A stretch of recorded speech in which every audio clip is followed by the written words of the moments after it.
Les interfaces cerveau-ordinateur, BCI, sont des systèmes qui permettent aux gens de communiquer directement avec des ordinateurs ou d'autres appareils en utilisant leur activité cérébrale.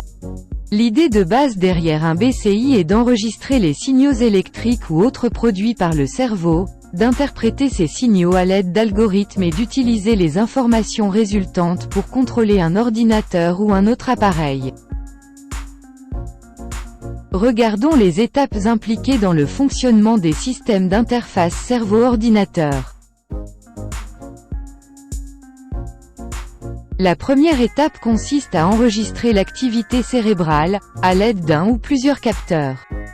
Ces capteurs peuvent être invasifs, comme des électrodes placées directement dans le cerveau, ou non invasifs, comme des électrodes placées sur la tête ou des capteurs optiques, qui mesurent les variations du flux sanguin vers le cerveau.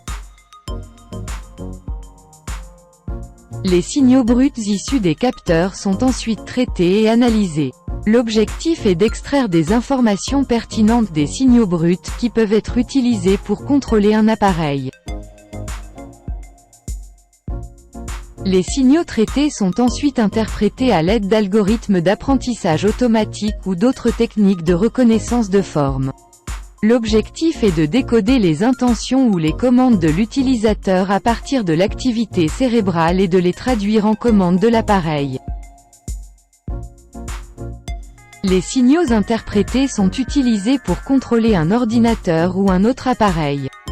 Par exemple, un utilisateur peut être capable de déplacer un curseur sur un écran d'ordinateur, d'utiliser un bras robotique ou de contrôler un fauteuil roulant en utilisant son activité cérébrale.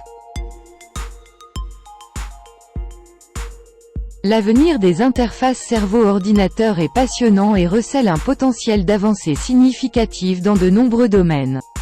Examinons quelques domaines potentiels où les interfaces cerveau-ordinateur pourraient jouer un rôle important. Au numéro 1. Applications médicales. Les interfaces cerveau-ordinateur pourraient aider les personnes atteintes de prothèses de contrôle de la paralysie, de fauteuils roulants ou d'autres appareils avec leurs pensées. Au numéro 2. Jeux et divertissement. Les interfaces cerveau-ordinateur pourraient être utilisées pour créer des expériences de jeu plus immersives, où les utilisateurs pourraient contrôler des personnages ou interagir avec le monde virtuel en utilisant leurs pensées.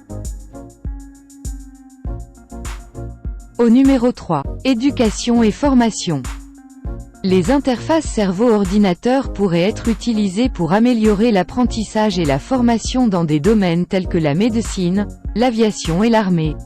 En fournissant une rétroaction en temps réel sur l'activité cérébrale, une interface cerveau-ordinateur peut aider les individus à améliorer leurs capacités cognitives, leur rétention de mémoire et leur temps de réaction. Au numéro 4. Médecine personnalisée. Les interfaces cerveau-ordinateur pourraient aider les médecins à concevoir des plans de traitement pour les patients en fonction de leur schéma d'activité cérébrale unique. Cela permet des traitements plus précis et efficaces.